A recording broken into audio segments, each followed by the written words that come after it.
Joining us on our debate today against the viewing of the documentary is Padma Rao Sundarji. She's a senior foreign correspondent, and Falguni Bansal, senior journalist and activist, is joining us, and Ashok Pandit is on that side. For the viewing of the documentary, Jasjeet Purewal, women's activist, Sanjay Pinto, lawyer and columnist from Chennai, and Sanjay Hegde, who's a senior advocate of the Supreme Court. Let's debate this. I want to start with you first. Padma, you've seen the film. I presume you've seen parts of it or clips of it. You've talked about the film. You've told us about why you feel strongly against this particular film. Padma, let me begin with you. What do you feel about the way the BBC has put the film out? And having seen the content of the film, what are your views? Arnab, straight up, I'd like to say that this is the same BBC, British Broadcasting Corporation, which does not screen the complete videos of the ISIS beheadings of its own citizens. Now we have Jihadi John coming out of Britain as well. And all those films are edited in the name of the larger public interest. Absolutely. I asked myself, why is it that the BBC cannot recognize that the Indian government, be it the Indian government in our case, or an Indian channel or not an Indian channel, the point is, in this case, the government decides. And if the government says something is not in public interest, as Indians who know our country, we should intuitively understand what they mean, and I do, and you do. And I'm sorry, but a British filmmaker is not, it's not in her place to argue as to why the Indian government decides what is in our public interest. Arnab, there is a resurgence of neo-imperialism, a kind of a resurgence of neo-Orientalism, unfortunately, in the Western media. This is an international trend. As you know, I've worked long enough with the Western media. There are many media houses which do not indulge in that. And I'm surprised and sorry and horrified to see that the BBC, also, as you said in your earlier debates, the very fact that they slugged this entire story on that one thing that they had, which nobody had, which was the sound bites with the criminals. So I mean, for heaven's sake, as Indira Jaisingh brilliantly pointed out earlier on, there is a judicial process on. Respect our courts, respect our judiciary. Yeah, so, on several areas, and I do hope today that some of our panelists who have taken this strong position that whatever BBC does is right, I don't know. Padma says this is a sort of a neo-colonial view. I think it's just a colonial hangover, Padma. Now that we have had a chance to look at this film, this horribly made, totally insensitive, crude film which rests only upon the shock value of having an interview with a rapist, I'd like to start by asking Sanjay Pinto and Sanjay Hegde. Let's get the lawyers here first. Okay, so let me start by asking you, Sanjay Pinto, this documentary has a rapist. It has a sequence of the rapist inciting violence. The rapist talks about rapists in the future killing their victims and not leaving them alive. Now, there are some people who probably have a colonial hangover and believe that this is part of educating India. I want to ask you, both the Sanjay Pinto and Sanjay Hegde, how does a rapist openly inciting violence, talking about rapists in the future killing their victims, not leaving them alive, and they're going on, and I quote, to say now when they rape, they won't leave the girl like we did, they will kill her. Before they would rape, they would say, quote, leave her, she won't tell anyone. So I just want to know how this is educative, please. Can you explain to me? It just beats me completely. How is this educative? How does this reform our society? Arnab, as a former television journalist turned lawyer, I've been on both sides of the fence literally. I can say that incensed and outraged as I am at the utterances of that convicted criminal who is facing the death sentence. I for one believe that, this caption of once interview aired is against the airing is infructuous, because this is the age of the social media. That's all right. One second. Sanjay, let's not talk about the vehicle, okay? Because what your argument, I can understand what your argument is, that you can't ban it. Okay, we're not discussing the ban. I'm discussing the merits of this particular film, for which a certain shallow set of people, largely a bunch of people in Lutyens, Delhi, are building a very spirited defense. And they are saying that this is, showing us the mirror, it will help us become a better society. I'm asking you today on a very ethical point. On an ethical level, please tell me, how is it not dangerous to have a rapist inciting violence where he talks about rapists in the future killing their victims and not leaving them alive? Is it not hugely dangerous to have something like this? A criminal who has committed such a heinous crime, somebody who has committed such a heinous crime, viewers are obviously not going to look up to him for moral sermons. No, certainly not. But is it not inciting violence? Of a rapist. No, he is saying the rapist is saying in the future. I think viewers are mature enough to viewers make are mature. I mean, so okay, tell me one thing. Okay, so this. So first of all, Sanjay, that first test goes out there. First test goes out there. Your argument is viewers are smart enough. Padma, would you like to respond to that? Viewers are smart enough to discriminate. It doesn't matter that the rapist is inciting violence by talking about rapists in the future killing their victims. No, absolutely. Absolutely, viewers are smart enough, but please consider, and I say this to the gentleman who just spoke, this film is predominantly in English. But one thing it does is all the soundtrack of the interviews that it conducts are still in the original tone, right?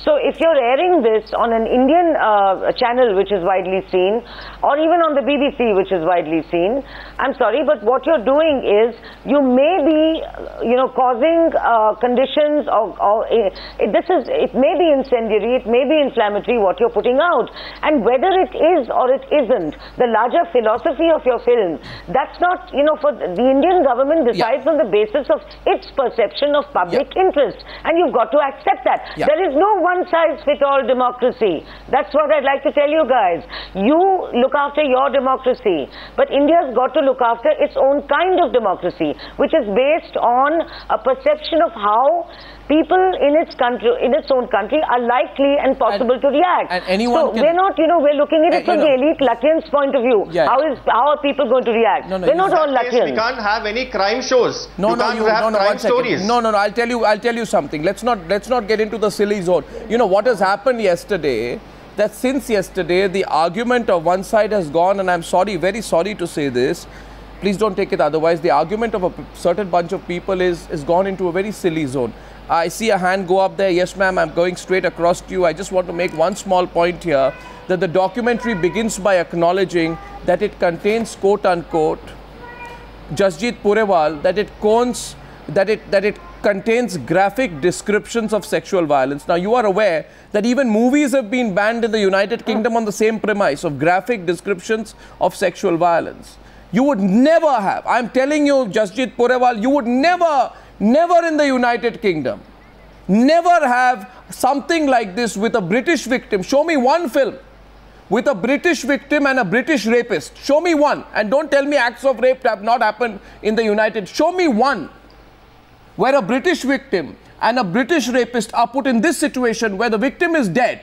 And after the British victim dies, the British victim's ordeal is put out in this horrible, disgusting manner. To a point almost, you can say, almost as if to titillate the audience, and then used as a centerpiece of a PR campaign. And then you allow the British rapist an opportunity to describe what he feels and justify his act. If you can give me one instance, Jasjeet Purewal, where the BBC has done a case study like this in a British context, I will rest my case, because I don't think there is even one. Okay, Arnab, I would like to start by saying that the legal ramifications of what Indira has said about the pendency of the trial, etc. aside, which is an important point, I'm not going into that. I want to say that as far as the rapist is concerned, or what he has said nothing unusual that was not said in this country. 1 second, 1 minute. No, 1 minute. A rapist. I would like to join issue with you on that.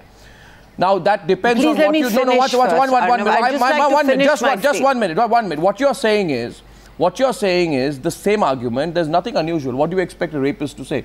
What if I were no. If you would let me just finish, Arnab, no. Just one point, and I come to you. Just 1 point. Jasjeet Purewal. Just 1 point. Just 1 point.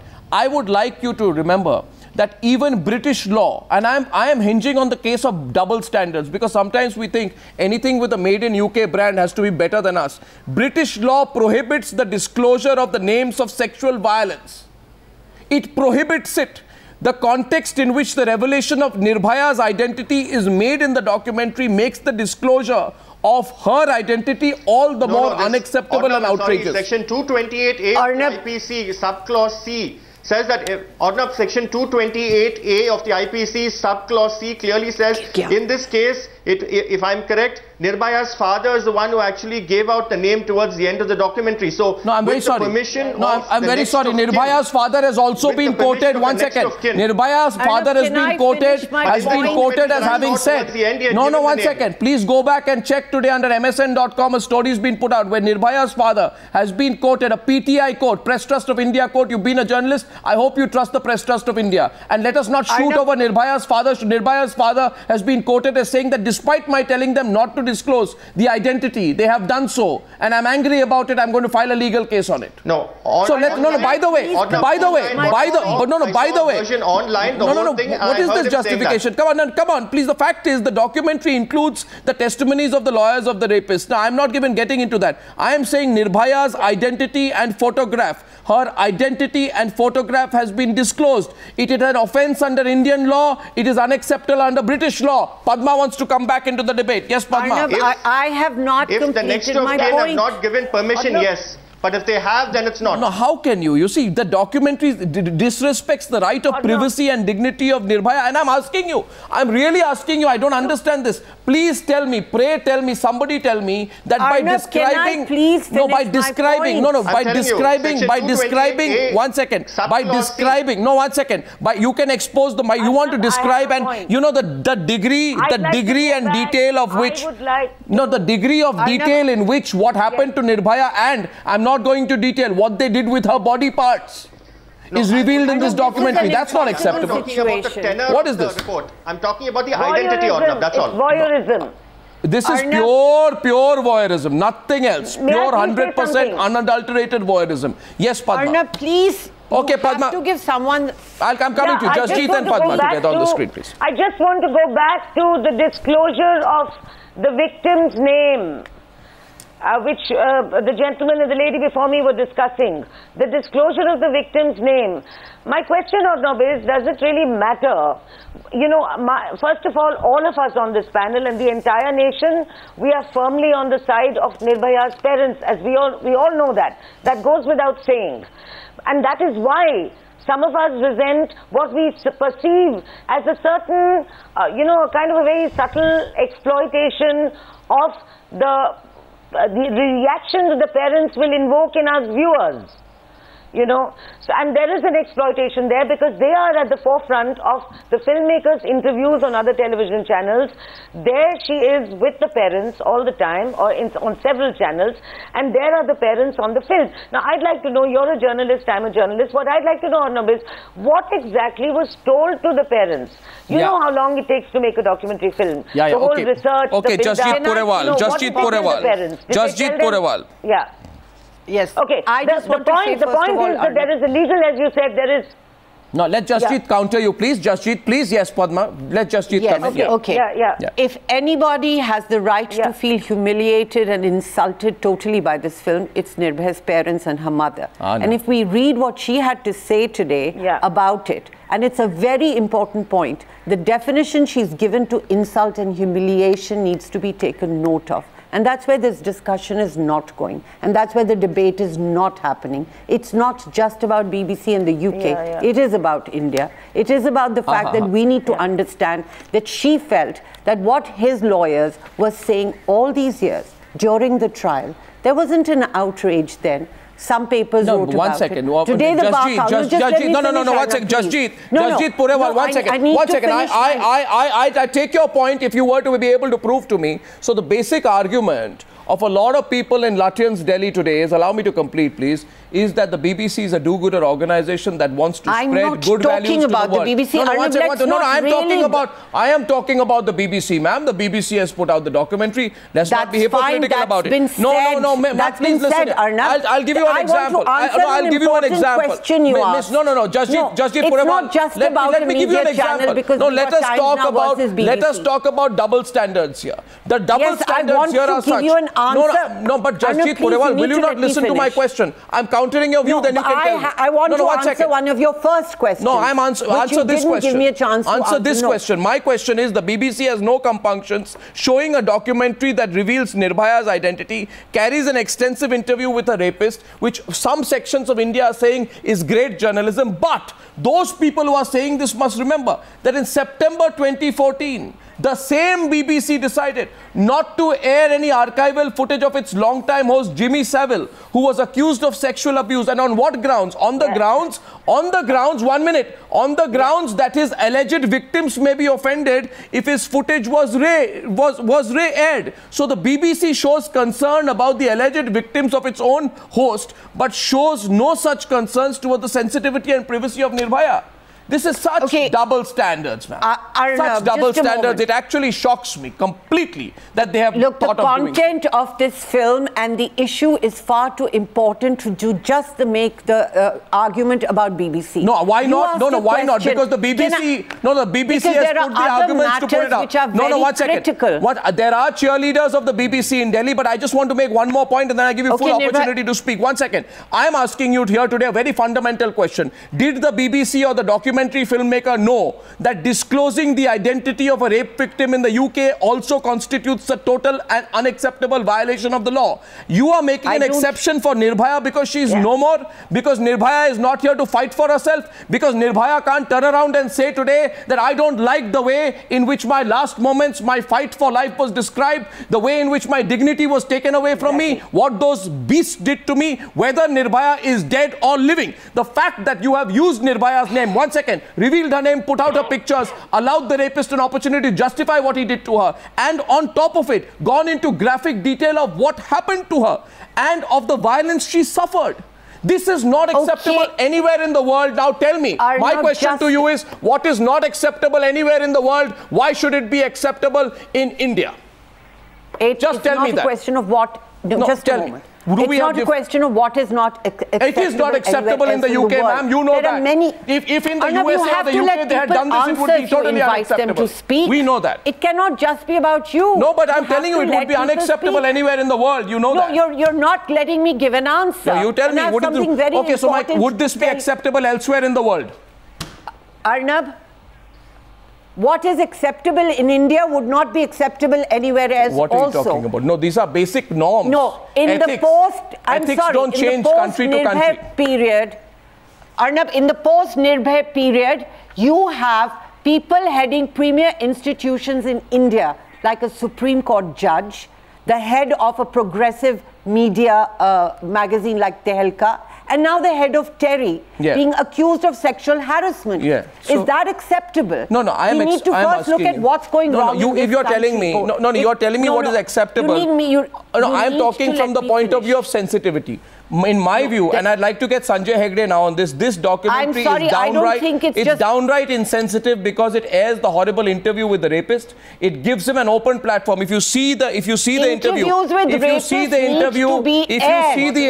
it gives an open platform for this man Mukesh to describe in graphic detail what his companions were doing, how many of them were there, what they did with her, and what they feel about why this happened to her and why she is supposed to be blamed for it, how she tried to fight back and what happened inside that bus. I don't know why this, and on top of it to issue a warning that in future rape victims will be killed. Padma is coming back to the debate. Padma. I want to answer that question about being killed, Arnab, and it's a very important point that you need to These disgusting statements made by the rapist were used as a sales pitch by the BBC.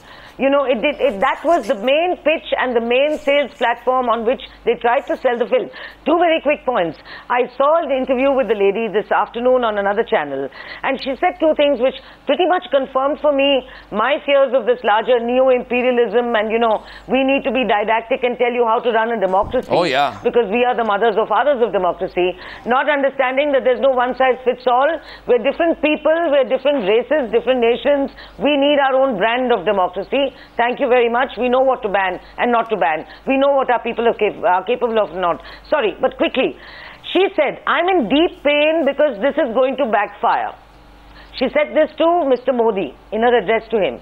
which means the ban is going to backfire. And on whom does she mean? Whom is it going to backfire? Here comes her reply. She says countries around the world will very soon be saying, how dare India ban a documentary that is in the public interest. Exactly. How dare India ban a documentary that is in the public interest, but the BBC can have its own bans and non-bans and semi-bans on, let's say, ISIS beheading videos or any other videos in its own public interest. No. But this it is takes shock up, value. you know, somewhat very curiously for our public interest. No, this is shock value. I'll tell you what this film is about. I want to get Falguni in on this. At this point, and Falguni Bansal is a senior journalist and activist. She's joining us from Jaipur. And Sanjay Hegde, I'm coming to you as well, and I'm also going to come across to Ashok Pandit. My view is, you know, what if you actually look at this in detail, because some people have got hyper about this, especially some people in Lutyens, Delhi, not gone into the issue in detail and gone into the consequences of it. Legally, it's unacceptable. Morally, it's unacceptable. In detail, it's unacceptable. What is this film? This is nothing but a film that is aimed at shock value. And what proves that it is shock value to me, Falguni, is that right at the beginning, it says we have broken our rules. In the beginning of the documentary, the basic rule is you do not depict, especially in the case of rape victims, you don't even do in movies, graphic details of sexual violence. This movie begins with an admission that it has broken the rules. Right at the beginning, you will find, go back. To all the viewers, go back and see. Right at the beginning, the voiceover comes and says, there are graphic descriptions of sexual violence. Why on earth would any media organization, leave alone a news organization, begin by generating a shock value over the graphic descriptions of sexual violence? I mean, I don't know if this is... If shock value equals freedom of expression, then we have really gone shallow here. Falguni, what do you think? And after that, Sanjay Hegde and Ashok Pandit. No, Arnab, I definitely think, you see, there are a couple of things that one needs to look at. One, I genuinely want to know what's BBC's TRP these days, because, you know, honestly, I feel that it's dipping and somehow they just want to pull it through. And for some reason, do they think that we are still their colony? You know, excuse me, thank you. No, we are not your colony anymore. And as far as India's daughter is concerned, I would like to remind you, British Broadcasting Service, the country you come from. I just want to remind you that India's daughter, one of India's daughter, became the Prime Minister of this country in 1966, while it took you 11 more years to have a woman Prime Minister in your own country. So thank you. We might have a diversified socio-cultural population, but at the same time we do have this, a certain kind of respect. Our media is much more restrained in talking about the women and the way they have been outraged, but all you have done is you have just repeated the graphic details of a girl's horrifying experience, and you put her through the rape one more time. Absolutely. And every time a viewer is watching us is going through a rape one more time. And I want to understand, Sanjay Hegde, what do you gain? You see, first of all, you establish, you know, the double whammy which comes in here. This entire film is nothing but an attempt at shock value. Why? And I'll tell you why, Sanjay Hegde. First, it describes in graphic detail what happened to Nirbhaya inside that bus, in a way that you want to close your ears, and not that you don't have the courage to listen. You feel that it is actually, you know, it is just perverted to go into that level of detail. If you just go, there are 5 or 6 levels of detail, and they are sinking further and further. As if that is not enough, Sanjay Hegde, tell me. Then they interview a doctor who examine her and again speak of the injuries that she sustained. The documentary aims at nothing but shock value because it allows the rapist to describe how those injuries came to be inflicted, and then this man, Mukesh, builds a complete defense for himself. It allows the rapist to build a watertight defense for himself, saying, I never raped, I was at the wheel, which we all know is a lie. Having done that, Sanjay Hegde, it then goes on to openly and cleanly reveal the identity of Nirbhaya, including a photograph of her as a child. I mean, there is nothing, no moral value left here to now trample over. Is there, in your view, anything left to trample over? Can you hear me, Arnab? Because sometimes I get complaints on Twitter that my mics are muted. No, please don't be on the defensive. Please continue. Yeah. No, I am not on the defensive. You are loud enough. It's fine. Continue. Okay. No. So I want to. I want answer the question, and if the question is difficult, you can let it pass. I want a few uninterrupted minutes. Yeah. Now, firstly, what is it that we find problematic with the movie? I've just explained everything. It's not about the movie. It's about the rapist interview. No. It's not about the movie. It's not a. First of all, it's not a movie. You got it all wrong. Do not describe a film in which. Do not describe it as a movie. Arnab, if you. So please correct yourself there. No, correct yourself on that. It's not a movie. If you want to keep commenting, it's not a movie aimed at titillating. If you want to keep commenting, you will not hear a thing. You will not hear a thing. No, you correct yourself by describing it as a movie. It's not a movie. Yeah. Is a documentary not a movie? Come on. 1 second. I don't think it is. If you don't know that much, Sanjay Hegde, then I really doubt your intelligence. Yeah, anyway, continue.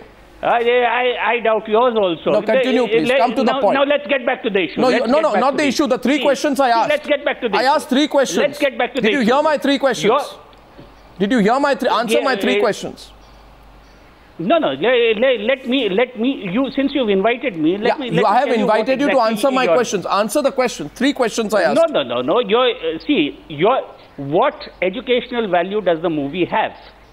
The movie does tell you so many things about India. The movie tells you that we have a rape problem. We have people who rape. This is what people who rape think. Really?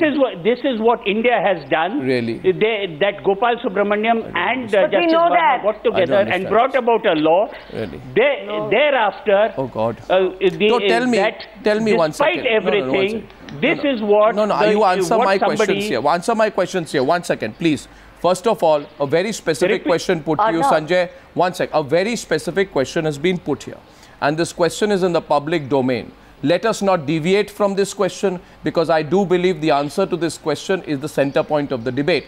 A, it is proven that as per British law, as per Indian law, disclosing the identity of a rape victim is illegal. Exactly. In my view, simple point, Padma, and that is a simple point here. So what is the consequence? What is the consequence? You don't know the consequences of illegality? No, I'm telling you. You are a lawyer and you don't know the consequences of illegality. You continue to shock me more and more. I am trying to ask you what you think the consequences. No, I'm asking you the documentary. Let me tell you what the consequences. Let me tell you what the consequences. Sanjay, don't ask the question, answer it yourself. The question is, I am on the point. Padma is coming back on the debate. Sanjay is not answering the question. Let me answer it. Padma. Padma is coming back to the question. The consequence is whoever has disclosed the name will be liable for punishment. So please go ahead and punish him. Do you want to punish Nirbhaya's father? This is so silly. Do you want to punish Nirbhaya's father? Do you want a criminal case against father made the documentary, you want to shoot off Nirbhaya's father's shoulder? Padma is coming back to the debate. Padma is coming back to the debate. Sanjay, I think on this one you're on very shallow ground. Padma is responding to you. Padma, please. Padma, please. I have to ask Padma, please. Arnab, I'd like to ask you something which is, of course, related but slightly unrelated to this whole question of who disclosed the name.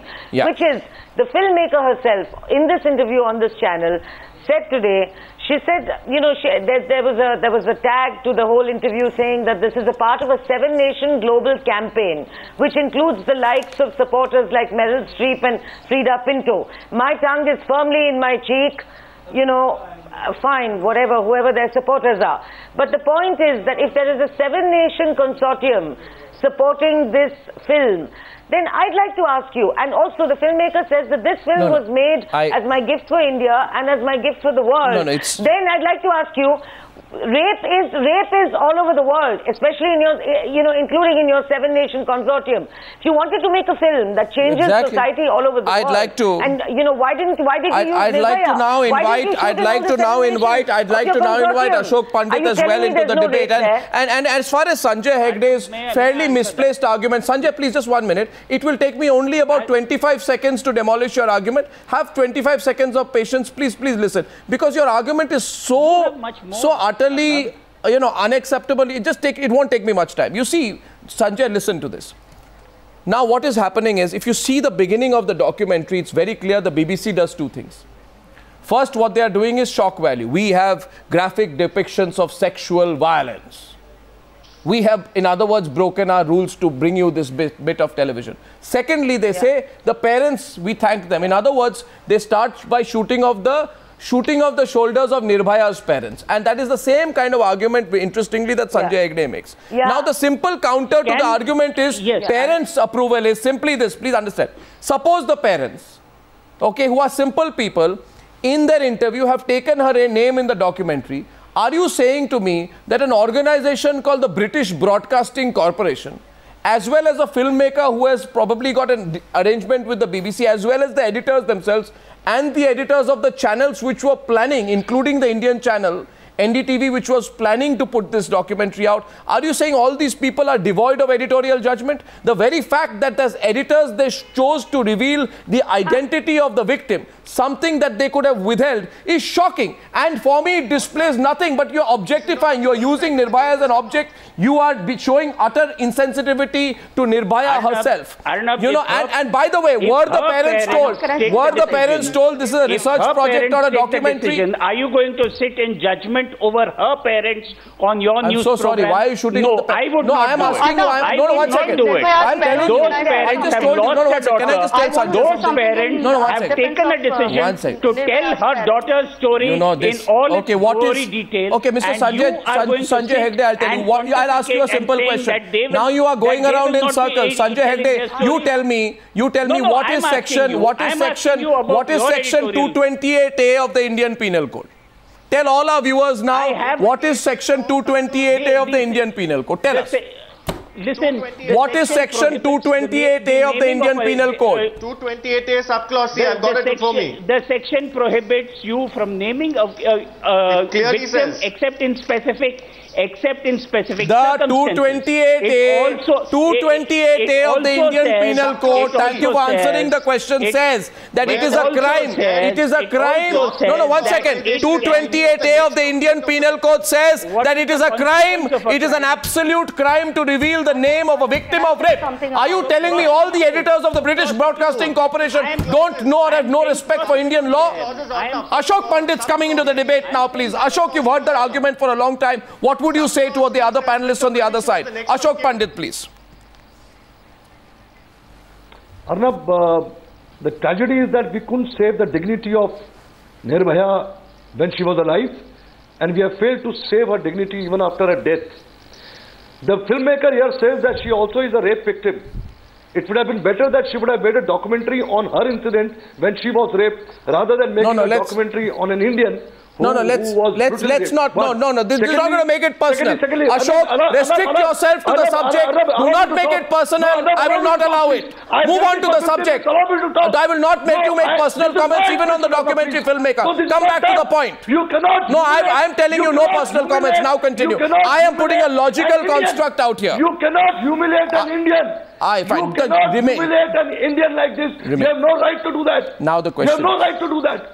Secondly, all the makers, all those people who have moved, who have moved with the candles, can I say something? Who have moved with the candles after Nirbhaya, are supporting the freedom of expression. As far as the filmmaker is concerned, what freedom of expression are we talking about? We have all the great celebrities of this country who are talking about freedom of expression. The problem is that we think that Nirbhaya doesn't belong to our family. Nirbhaya is somebody else's daughter. If we have some victim in our family, then we will see whether we will ask this. On the question of double standards, I now want to ask you, Ashok Pandit, 1 minute. On the issue of double standards, my next question is on an issue of double standards, and I would like to go across on the issue of double standards to Sanjay Pinto as well as Jasjeet Purewal. My question to both Sanjay Pinto and Jasjeet Purewal is this. Just one point, please. Jasjeet Purewal. You know, on the issue of double standards, I have another question for you. See, if you're going to show respect for the law, respect for the Indian law, you have to show the respect for the Indian law both for the rape victim as well as for the rapist. I presume on issues of privacy. I presume you are with me on this one. Now, what I find interesting here, Ms. Purewal, is that the juvenile who raped Nirbhaya most brutally, and we all know what happened in that incident, his identity is protected. He is not named at any point in the documentary. But Nirbhaya is. Can I answer that as a but lawyer, Nirbhaya is. So Sanjay, the question is, you have disclosed the identity of the victim, but not of the perpetrator. You have kept the law into consideration when disclosing the identity of the juvenile. You have disregarded the law when you chose to disclose Nirbhaya's identity. Why this double standards as well? I mean, there are so many, but yeah. Arnab, if you give me 20... Okay, both of you can come in. Yeah, Sanjay Hegde, Sanjay Pinto and then Jasjeet. Yeah. Yes. Yes, 25 seconds, Arnab. See, I just quoted to you. You quoted 228A of the IPC. I'm quoting 228A, the same section, but I'm going to clause C, which says that if the victim is dead, then with the written permission of the next of kin, in this case Nirbhaya's parents, their identity can be revealed. So that's what purpose? What purpose does it serve? So you are saying So one second. So what you're saying? So what you're saying? I'm telling you, you are doing a. What you are doing is So for one example, if you're one second. If you're going to, my question to you is therefore, Sanjay Pinto, since you're going down to specific clauses to basically make the argument that since Nirbhaya is dead, somebody else can give her permission on her behalf, and it doesn't matter whether that includes, her basic. Her parents can. Okay, so you're saying her parents can. And by the way, Jasjeet, I also have an interview of the father. So I find another interview of the father. You can check it. There is a contrarian account that the parents have given to various news sources on whether the documentary should be aired and shouldn't be. The father has objected in one of the versions to the name and photo being made public, and I'm quoting what he's told PTI. And what happens is, if you want to shoot off the parents of Nirbhaya, one media organization which has made a mistake keeps going to him and saying, now say that you said yes, say that you said yes. The man will come under pressure. PTI, he tells PTI, quote, despite clearly telling them, filmmakers, not to make the name and photo of our daughter public, they have gone ahead with it, and this is not right. We will take legal action against this. Arnab, so then double jeopardy here? Arnab, wait for legal action, won't you? Double jeopardy here? Won't you allow... Anyway, we'll now go back to the moral argument. The dignity of taking their independent decisions. No, I'm only quoting all facts today out here now. Jasjeet Purewal's been waiting. Yes, Jasjeet. Can I just say that while what you're saying is true, the very important point is that the mother has given interviews to all the newspapers saying that she was not humiliated or insulted by the film, but by a lot of other things that we need to focus on, and we need to enrich this debate. Let's not shoot off the parents' shoulders. Let's go into the moot issues out here. And you need to let me speak. You said that the rapist said that now we'll go and now the rapists in future will kill the victims. This is a very critical point you need to understand for the women's movement, which for 20 years worked and fought against the death penalty. And in the Verma Commission, unanimously, the women's group said no death penalty because the rapists will then kill the victims. Okay, so I have a simple convictions. point. No, just a moment. Can I ask you a small counter question? Has made such an important point on what will happen. Jasjeet, you are a well-known activist. You are a well-known activist, and I hope that you will understand the gravitas of my next question. Just understand. You see, now the argument being made here is Nirbhaya is dead. So you don't have to take her permission. So we don't have to apply that section of the Indian Penal Code, and somebody else, including parents, can give permission on her behalf. Now, I want to ask you, there is an entire video of a Jordanian pilot being burnt alive by ISIS. Okay, will the BBC do a documentary? Will the BBC do a documentary with people who talk about what the Jordanian, how he was screaming, how he reacted, the fear in his eyes, what happened, 1 minute, what happened to different parts of his body, how they got dismembered, etc. 1 second. So and begin the documentary by saying, hello, we are the BBC and we are now going to show you some graphical descriptions of violence. And if they were to do that in the UK, all of UK's audience would stand up. And by the way, then on the second part, if you say, no, but audiences won't be worried about it, then in that case, why in September 2014 did the BBC not air any archival footage of its longtime host, Jimmy Savile, who was accused of sexual violence on the grounds that his victims may be offended? Victims may be offended if his footage was aired. You see, this is just such Can I answer now, I'm sorry, but it just doesn't add up. Can I answer? But don't you feel we need to talk about these double standards? Can I answer this, Arnab? Jordanian pilot. Juvenile justice. Can I answer this? I've asked so many specific questions, including why the... No, but Arnab, you are not willing to listen to this. I'm listening to you, ma'am. I'm just listening to you. Arnab, your question about the juvenile there. The question about the juvenile there, under the Juvenile Justice Act, the identity cannot be disclosed. In this case, 228A, Sanjay, the fact is, Sanjay, I want to say something to Sanjay Pinto. Now, Sanjay Pinto, you've been a journalist. No, one sec. Sanjay Pinto, I have had the pleasure. 1 second. Sanjay Pinto, I have had the pleasure of being a television journalist with you. You have been my colleague in the past and now you are a lawyer. You know, as a TV journalist, there are many ways in which television stories, print stories, any stories can be told. And you must have done in your own career many stories about violence without titillating, you see, without going into shock value. Have you not done that? Have you not? Are you telling me as a very experienced TV journalist before you became a lawyer, are you telling me that there is no other way of talking about the story than describing exactly the horrific details of what she went through and then say, oh, she's dead, we don't need to take her permission for it? Where is the propriety? I made it very clear at the outset that I'm not talking about the tenor of this documentary. I was addressing the specific issue of identity being revealed. I am not commenting on the tenor of this documentary. But in the UK, okay, Padma Rao. Arnab, I'd like to draw your notice. I'd like to draw your notice, and the other colleague, we're all journalists, to the key message in this film.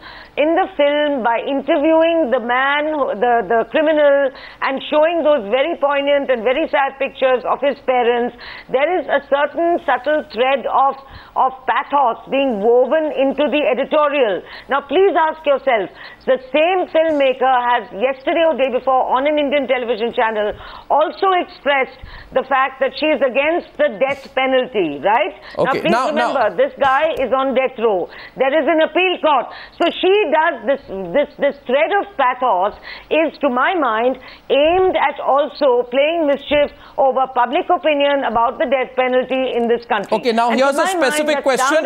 Here's a specific question, because I do believe... Sanjay Pinto, 1 minute. Sanjay Pinto, you see what we are proving. Sanjay Pinto, you see what happens is, Mr. Hegde, 1 minute. Mr. Hegde, I want to make an assertion here. I just want to make a small assertion here. Sanjay Pinto, 1 minute, let me. You see what has happened is, there has been an ill-informed commentary going on this subject by people who are taking up cudgels for the BBC. I am telling you it's ill-informed because, Sanjay Pinto, if you were to go into details of 228A Indian Penal Code, then you would realize that the proviso to clause C that you are talking about 228 Indian Penal Code, provides even the next of kin to make the disclosure only to the chairman or secretary of a welfare organization. Check it. BBC is not a welfare organization. Check it.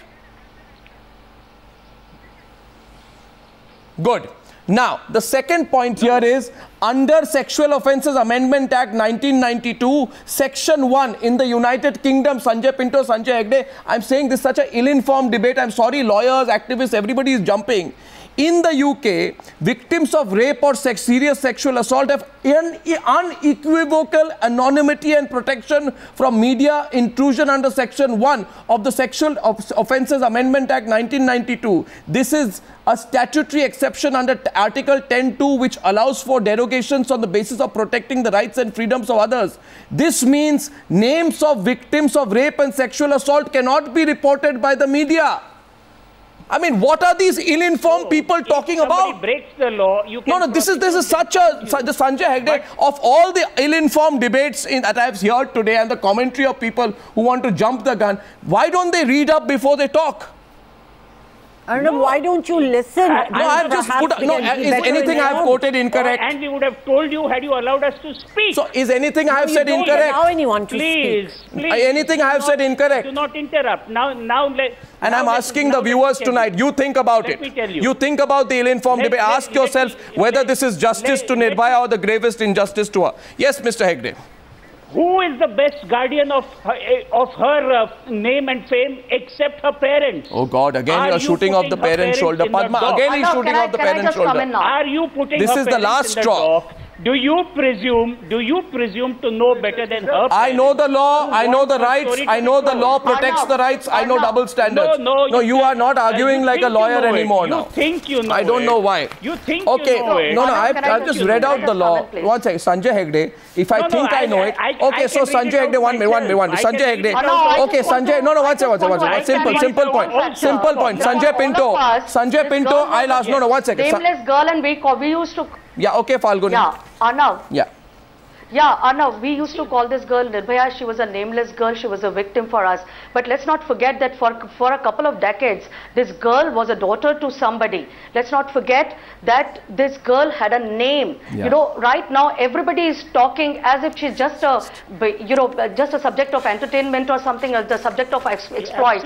But if the parents ended up calling her name a couple of times, what's wrong with it? What's wrong with it? So are we just going to hide behind that, and are we just going to, in the name of defending the documentary filmmaker in the documentary, we have also started defending the rapist. And we've started, kind of abusing the parents without realizing, okay, it's a baby girl of a parent, and if they've started, there was a name. What's wrong with it? What's wrong with it? Is it not my duty as an editor? We've debated this. I need to wrap this up. I think we. No, not with us. You're against us. No, one second. Not at all. Sanjay Pinto, I have one question to ask you. Sanjay Pinto. Condemnation for this crime and for the rapist. Sanjay, tell me of the point. I've made enough documentaries, Mr. Sanjay Hegde, to know. No. I've made enough documentaries to know where is the limit and where is the line. Okay, so I'll only wrap up by saying this, one second. As per the law, this documentary is wrong. As per morals, this documentary is wrong. It is nothing but a study in sleaze. There are many ways of telling a story, but not with making a rapist a forum, allowing him to become the basis of providing shock value. There has to be some serious treatment of the subject. This certainly is not one. I thank you for joining me on debate number 1 on the Newshour tonight.